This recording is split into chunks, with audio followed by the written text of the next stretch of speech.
Fala galera, tudo bem com vocês? Galerinha, vídeo hoje, LED Responde, se não me engano é o LED Responde 3, acho, respondendo algumas dúvidas de vocês, né, que vocês mandam pra mim, ou aqui pelo YouTube, ou pelo Instagram, ou pessoalmente, enfim galera, tentar responder algumas dúvidas pra vocês. Mas antes, recadinho importante, ó, camisetinha nova, ó, arte exclusiva do Lima Alfa Lima, nosso Cesninha 152, primeiro link na descrição, dá uma conferida na loja Cota 40, tem a arte do Lima Alfa Lima e tem bastante arte bacana, bastante coisa de aviação também, dá uma ligada lá, primeiro link na descrição. Galera, já vou começar o vídeo pedindo desculpa para vocês, porque tem muita gente, muita não vai, mas tem algumas pessoas que pedem para mandar salve aqui no vídeo para vocês. Já fiz isso em outro vídeo, mas se eu ficar mandando salve aí em todos os vídeos vai ficar meio cansativo e eu sempre vou acabar esquecendo de alguém e eu não quero magoar ninguém. Então galera, tem o Marcelo que me encontrou lá no Aeroclube, pediu para mandar um salve. Tem o Eric Fabrício que me pediu lá no Instagram para mandar um abraço para ele também. Tem bastante gente, pessoal da TV News. Tem o Rui Silva que também mandou mensagem aqui no YouTube. Enfim, galera, vocês sabem, eu estou sempre lendo e sempre respondendo os comentários de vocês no YouTube. Mas se eu for ficar mandando salve aqui no vídeo e tal, vai ficar meio cansativo e o vídeo vai ficar até um pouquinho chato, igual tá com esse aqui. Então, bora para as perguntas. Primeira pergunta do Silvio Goulart. Silvio, abração para você, tá sempre de olho nos vídeos, sempre comentando aí.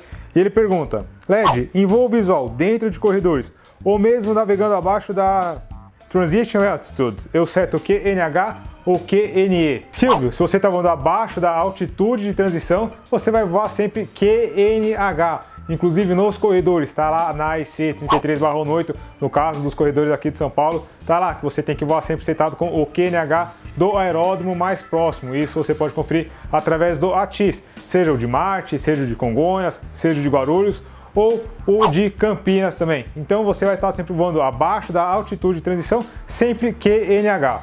Beleza? Próxima pergunta. Os dogs do vizinho estão latindo, galera, tem que esperar. Próxima pergunta é do Gustavo Caires. Gustavo, obrigado aí pelo elogio no começo do seu comentário. E aí ele pergunta, recentemente vi seu vídeo sobre a pistola de luz e sinais luminosos da torre para casos de falha de comunicação. Para quem não viu o vídeo, tá aqui no cantinho, vídeo bem antiguinho, mas tá valendo ainda. Em todas as torres de controle que eu vejo nos aeroportos, ele é comissário de bordo, existe uma luz giratória branca e verde. Ela é a luz contínua, indicando que aquele aeroporto está livre pouso, ou as luzes daquela tabelinha são usadas apenas quando é detectada uma aeronave com falha de comunicação. Nesse caso, o que quer dizer a luz giratória? Valeu, grande abraço. Gustavo, cuidado para não confundir, cara. Essa luz que você está falando é o farol rotativo de aeródromo. A luz que eu falei lá no vídeo da falha de comunicação é a pistola de luz, só é utilizada em caso de falha de comunicação, conforme a tabelinha que está lá naquele vídeo. A luz que você está se referindo é o farol rotativo de aeródromo. Isso está legislado lá, está escrito na ICA 100-37, Serviços de Tráfego Aéreo. Vou ler o trechinho que fala aqui para vocês.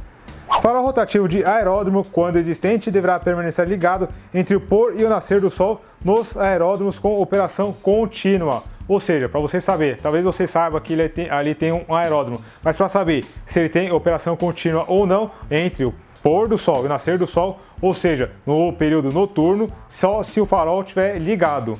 Ou também, nos aeródromos cuja operação não for contínua, o farol de aeródromo, quando existente, deverá permanecer ligado desde o pôr do sol até o encerramento dos serviços.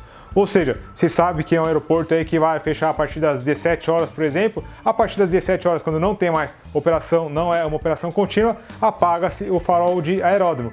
Ou ainda, o farol rotativo de aeródromo, quando existente, deverá ser ligado entre o nascer e o pôr do sol, quando as condições meteorológicas do aeródromo somente possibilitarem operações IFR ou VFR especial.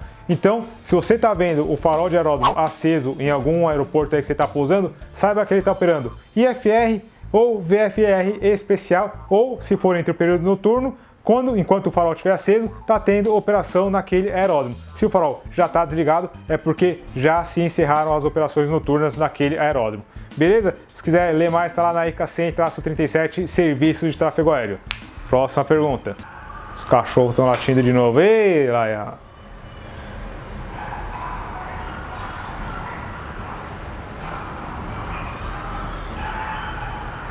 Alan Soares, uma grande dúvida que tenho a respeito do CMA de PP e quanto tempo de validade. CMA de PP e PC é mesmo tempo de validade? Não, Alan, o CMA de PP agora são 5 anos, o CMA de segunda classe.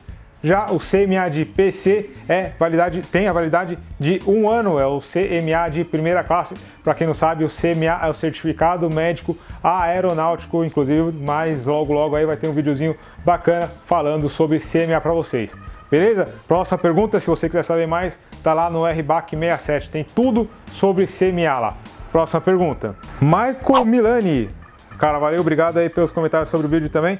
E a dúvida dele: quando estou fazendo planejamento de voo, existem as áreas restritas, proibidas e tal, que tem um nome e um desenho em azul na carta WAC. E muitas têm limite vertical e eu preciso saber disso ao cruzar fora de uma terminal ou corredor visual. Sim, precisa. E algumas áreas que durante um certo período estão fechadas, proibidas para voo. Eu queria saber onde eu posso encontrar elas, saber o que são essas áreas. Tá aí um print na tela com a descrição e a relação de todas essas áreas. Isso aí tá no AIP Brasil, lá na seção 5, seção em Routes. Então tem todas as áreas. Então, por exemplo, as áreas que a gente está acostumado aí para treinamento aqui próximo a Jundiaí, a Serra Brava Comeu 459 e a 460, são áreas de treinamento ativadas permanentemente sob VMC. Lá no AIP tem quando elas estão ativadas. Se elas estão ativadas, por exemplo, se for numa área de controle da academia, parte de treinamento do pessoal da Academia da Força Aérea, tem lá, ativado sob responsabilidade, sob coordenação do APP Academia. Tem algumas áreas como a de treinamento que estão ativadas permanentemente sob condições visuais de meteorologia e tem outras áreas que são ativadas aí permanentemente e algumas que são ativadas via NOTAM. Inclusive, a consulta de NOTAMs é o item obrigatório que pode te falar se tem alguma área nova ou se tem alguma área aí ativada ou desativada. Então, a IP Brasil, primeiramente, complementado pelos NOTAMs. Próxima pergunta. Skyfly Aviation. Abraço aí, cara, tá sempre participando, sempre comentando nos vídeos também. E essa dúvida aqui é pertinente. Minha dúvida é, na navegação, deve-se levar paçoca ou bolacha? Cara, se por algum motivo aí de peso e balanceamento ou falta de espaço você não puder levar os dois, paçoca, sempre paçoca. Próxima pergunta do Cleverson Jr. Cleverson, um abração pra você, tá sempre ligado aí, sempre comentando nos vídeos também. Se o cara tem apenas o PP teórico, ajuda a achar emprego em alguma área ligada à aviação? Cara, complicado responder essa sua pergunta, depende muito do que o empregador está querendo. Se for para trabalhar aí, por exemplo, em alguma empresa, algum aeroclube, alguma escola de aviação, você ter o PP pode te ajudar, que você pode trabalhar em algumas áreas diferentes de uma pessoa que não tem o PP, por exemplo. Mas vai depender muito do que o seu empregador está querendo. Eu diria que, no geral, deve ajudar sim, principalmente nesses exemplos que eu falei, para trabalhar em algum aeroporto, para trabalhar como balizamento de pátio, para trabalhar numa área aí um pouco mais operacional de um aeroporto, por exemplo, acredito que deva ajudar. Vai ser um diferencial com alguém que não tem não tenha ligado, não tem relação nenhuma com aviação. Mas é uma perguntinha aí um pouco difícil de responder.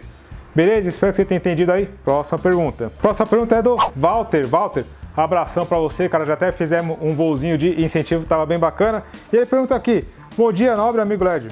Nobre, não tão nobre assim. É viável fazer um vídeo falando sobre prefixos de aeroportos? Porque uns são Serra Bravo e outros Sierra November.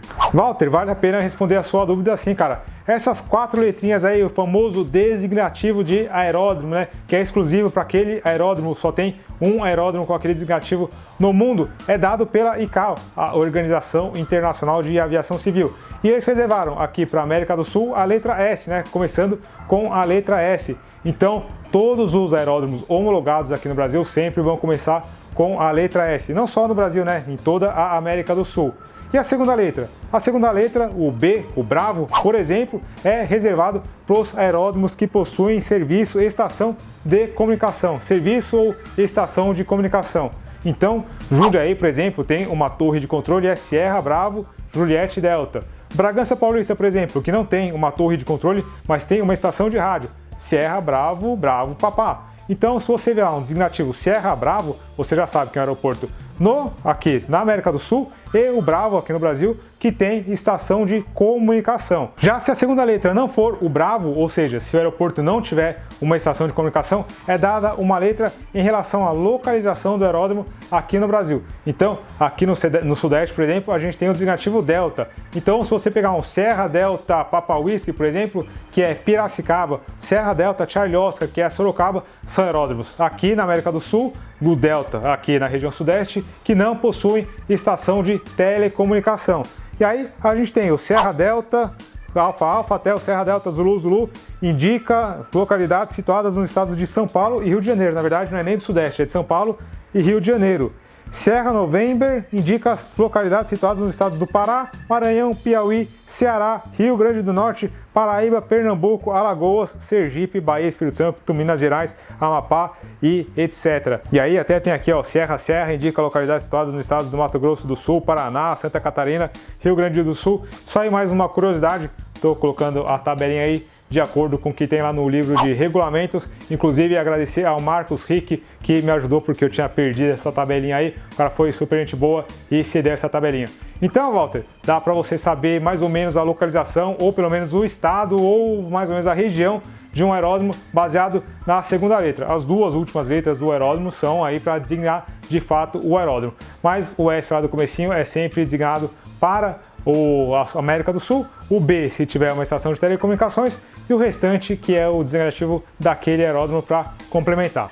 Beleza? Próxima pergunta. Próxima pergunta é do Nico Teode através do Instagram e ele pergunta aqui: bom dia, cara, tenho uma dúvida nada relacionada à aviação.